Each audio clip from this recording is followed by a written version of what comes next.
Hi, I'm Carla with Clean Teeth Magazine, and I'm joined by the Ivy and Woo! Lynx. Hi guys, welcome to North Carolina. Super excited to have y'all here. I believe you guys have a song together and that led to touring together, so, tell me more about that. Yes, we do. Our teams kind of put us together for the tour, which was really exciting. And then you guys were doing a writing session in LA, and it just so happened that we could schedule a session together at my studio in LA. And so they came through and we did 2 days, and it was awesome. It was really fast. And Super fluid, super easy. Yeah, just started writing together, and next thing you know, we had Don't Fall Asleep to This, and then we left for tour. Did y'all have a concept for the song already, or did that just kind of come by chance through working collaboratively? Yeah, not really. We kind of, I showed up with this piano loop idea, kind of no idea of where it would end up instrumentally or lyrically at all. And then, Jackie her and I just started brainstorming lyrics and concepts, and then she sort of had the idea that it could be about a long distance relationship type thing. Right. So yeah. Which in the modern day is super common, so the song is super relatable, I think. Yeah, definitely. So I have a question based off of that, and it's going to be a little bit of a left field kind of question. What do you fall asleep to? Brown Noise. Brown Spotify, Noise. 59-hour loop. Yeah, that's my answer. I was going to say, does that go for everybody? Everyone, always.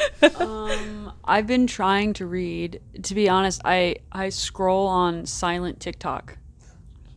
I just keep it silent and I just scroll until my Just for eyes the are video tired, feed. and then I fall asleep. Yeah, it's That's a new minutes. one. Within minutes. If I'm doing anything that's keeping me awake, it's hard to fall asleep. But then the Right. moment I scroll, I fall asleep. That's interesting. So what about you? Brown Noise, TikTok, third mysterious option? I've been watching either Joe Pera Talks You to Sleep on YouTube or old King of the Hill episodes. Okay. Yeah. I won't say King of the Hill, but I feel for me it's definitely, I'll throw something on that's kind of mindless. Bob's Burgers has had my attention recently. Yeah. Right. But I feel your music is both of you, your music is very mellow and chill. And so it's the perfect song for any song, really, for doing anything. I listened to y'all on the drive up, and that kept me in the right headspace with all the rush hour traffic. But it's also good end of the night, end of the day kind of music. So it's very versatile. Is that a sound that you always wanted to have, or is that something that you found once you already started this project? Personally, my favorite type of music is usually the driving home from a show type music. Yeah. So usually softer, and then I would say with some emotion. And so I feel that kind of personally takes a maybe unconscious structural decision sometimes, just Sure. because I'll opt for maybe a certain chord structure that's more, I don't know, chill. Yeah, I think for me, I usually am listening to very easy listening kind of music. Today we were listening to a lot of Haim. Yeah. Very easy to listen to. But then sometimes, when it comes to my own writing, I struggle dialing the tempo back. I want to write really fast stuff, Sure. really energetic things. So I don't know, somewhere in the middle there, I find myself. I feel whenever I'm listening to you guys have, again, with the song that you wrote together, the sound merges perfectly, right? But there's also a little bit of alternative influence that I wanted to ask if, you kind of answered it, but if you listen to the same kind of music that you write, because when I listen to y'all, I hear the 1975, I hear Haim, and when I listen to you, I hear the same, but then there's a little bit of an edge to it, kind of Arizona-esque. Oh, cool, yeah. So it's interesting to see how you split off into your own style, but then come together in this cool synth pop, electro pop kind of angle, especially now with y'all's new sound trying to incorporate R&B. Yeah, it's really cool to kind of hear your perspective on that Yeah. as well. Yeah. Well, so where does that come in? When do you decide you want to add a little bit of a new kind of kick to your music? I don't really think it's super intentional usually, unless it's a specific technique. I don't know. Yeah, I think just a lot of it can have to do with the instrument that we start writing from. So in the past when we first got together, it was really hardly ever started from a guitar or some kind of organic instrument like drums or bass. And I feel we do a lot more of that now, where it's we'll start from a guitar riff or more of a rhythmic percussion element or So something. it's a technical choice rather than a stylistic choice. Yeah, and I think it kind of evolves into a stylistic thing. That But is yeah. really cool. I always like to ask the difference because, you know, some people write like, oh, I want to sound more like Michael Jackson today. And other people are like, oh, I just wanted to write in 3/4 today. Yeah. Yeah. Type Yeah. of conversations. What about you? Yeah, I mean, I think the hardest thing as a developing artist is finding your sound. Mhm. And to be honest, the way I started really figuring that out was just writing a bunch of songs and figuring out what was like the common denominator. A lot of the time it's just like certain drum beats or like the tones of the bass or certain synthesizers. Sure. Yeah, I just kind of every song starts off differently. I think, like, to Wyatt's point, it's just kind of whatever you start with is where the song kind of takes Yeah. itself. And I mean, that's not a bad way to do it. You throw 50 darts at a board, you're bound to hit bullseye, right? Yeah, exactly. But that's good for anyone that's a fan of the music because that just means more stuff to listen to. Yeah, exactly. I'm a fan. So speaking of your music, I have a few songs that I wanted to ask about specifically and then kind of where they go from there. So Lynx, we'll start with you since you're holding the toothbrush. Okay, I'm ready. Toolbox. Yeah. That song, I think, had me in a chokehold when I first heard it, and so I want to hear a little bit more about the background, and then I have a spin-off question. Yeah, amazing. Okay, so it is based on a real toolbox. I went through a breakup, and for whatever reason, that toolbox was like the catalyst for like the breakup getting Sure. worse. Because it was my toolbox, and then she was like, but now it's her toolbox because it was at her place, and I was like, That's not how that the works. toolbox. Yeah. I kind of need it. And yeah, I don't know. So it inspired the song because it was such like a random thing that would occur. And so it was like years later, I was just thinking, I was like, oh man, I wonder what ever happened to that because I was moving and I needed tools. I was like, oh yeah, that toolbox. I need that. So yeah, I just started kind of riffing off of like, I think the melody came first and then the lyrics kind of followed afterwards. Yeah. But that one wrote itself really quick. It sounds like it. And so my spin-off question is, the toolbox can't fix a broken heart. So my question is, what can? Oh, I don't know. Right now I think that changes in my brain a lot.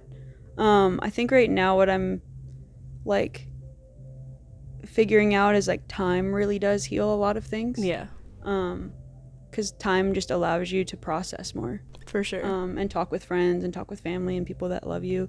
So yeah, I think it's just like time Yeah. heals a broken heart, I think. No, I mean, it's perfect. And you're Yeah. right. You know, having the time and the distance to think about something, I feel like just gives you a new perspective on it. Yeah. And you're also able to look at it more clearly when, you know, the emotions have taken the second Yeah. place in the process of processing. Yeah, that's a great question.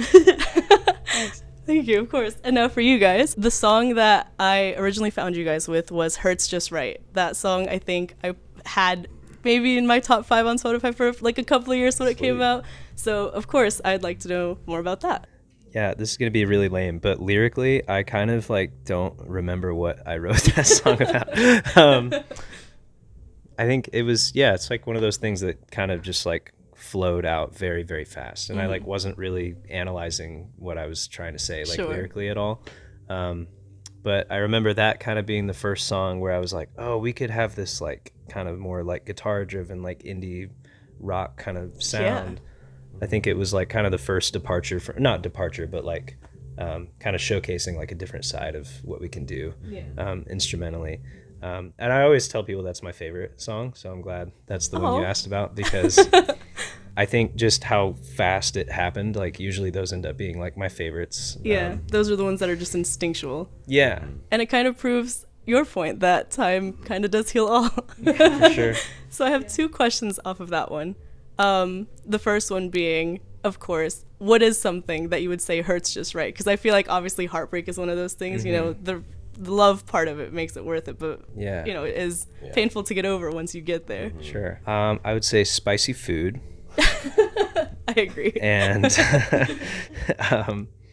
not the salsa that we just had. I was gonna that say I'm was contractually obligated horrible. to agree because I'm Mexican, but I'm biased in that case. Do you have one? Like a cold shower, probably. Okay, I Cold see exposure. that. Have a Yeah. feeling these are not the answers you No, were that's looking exactly for. what you're holding a toothbrush as the microphone. Yeah, This that's is exactly what I wanted. Flossing hurts just right. Flossing hurts just right. Yeah. Twice a day. Yeah, There you go. I also have a secondary question. So like I mentioned, I found this song a little bit ago, and I featured it on my radio show in college, and I was doing automatic captions. And the caption said Hertz just right, but Hertz as the car rental place. Oh. And so I have a two-parter. Would you ever collaborate with Hertz? And if not, what is your dream collaboration? Oh boy, do we have some stories for you. Oh, wow. We would collaborate with Hertz if they allowed us to tow a trailer with their vehicles one way. And There if we we could, go. and if we didn't have to, if we could, return it anywhere, and we Hertz, didn't have this to is a drive. business opportunity. Personal experience. This is a moneymaker for Hertz if they just listen to artists. Let us give us unlimited insurance if we drive to Canada and our vehicle gets stolen. And sponsor our tours with free rental from Hertz. Just right. This is love it. officially a pitch. Hertz, do it just right. I like Exactly. that. so be funny. That'll be their motto. I love All this right. idea. No, I like this. This is good. This is productive, I think. So, I guess for the second half, are there any dream collaborations, any artists you'd like to work with, or any brands, I suppose? Maybe Chapel Roan. Yeah. Topical. I always say Japanese house. Oh, yeah. I like that. I feel like there's some crossover in your sound with Friendship or Bastille as well. Would you collaborate within your genre, or do you think you would branch out to kind of spice things up? I'm always a fan of like unexpected collabs. Yeah. Where, especially like now that we've done already with you and with I think the Midnight Yeah. is our only two current collabs. So Right. if we were to do another, I feel like it'd be kind of fun to bring in someone kind of out of left field. Yeah, so we'll see you with Flava Flav on the next tour, Right, maybe? right. Yep. Ice Cube. Oh, yeah. Real 90s, like, Oh, come grungy on. rap. I think that'd be awesome. Dream collabs? Yes. Right now, I mean, I mentioned Haim. That'd be crazy. Yeah. They're awesome. I'm also really into Griff right now. She's like a UK pop singer. Sure. She's amazing. That'd be just. She also makes all of her own stage outfits. Just super cool person. That's awesome. Yeah, I think those two are like the top that come to mind right now. I guess like the 1975 would be crazy. Yeah. Yeah. The more we talk, the more I think of, like, other bands that I'm like, man, this would be a crazy collaboration. So I'm just, like, fan casting y'all in different Yeah. songs I want to hear. Right. Okay, so I think I have one more question for you guys. And it's one question that we like to ask everyone just at the end to stay on brand with Clean Teeth Magazine. If you were to invent a custom toothpaste flavor, what would it be and why? The why is important. Orange Fanta flavor.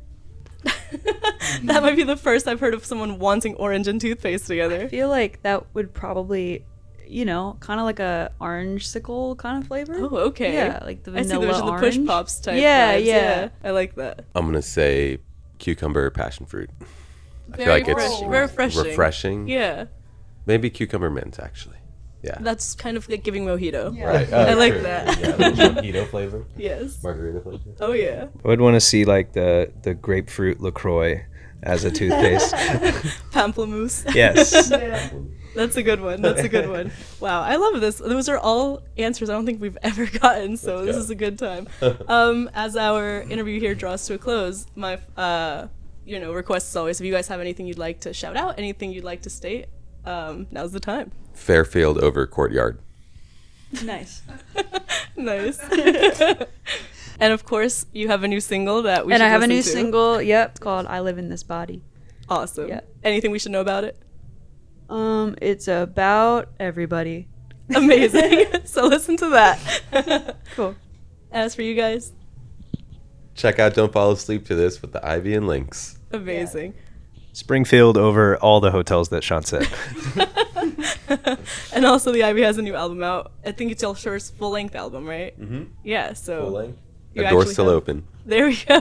We actually have a lot to listen to. So look forward to that. You also have coverage from this show. It'll go live only here on Clean Teeth Magazine. Thank you guys so much for speaking with me. Thank you. Thank you Thank so you. much. Great.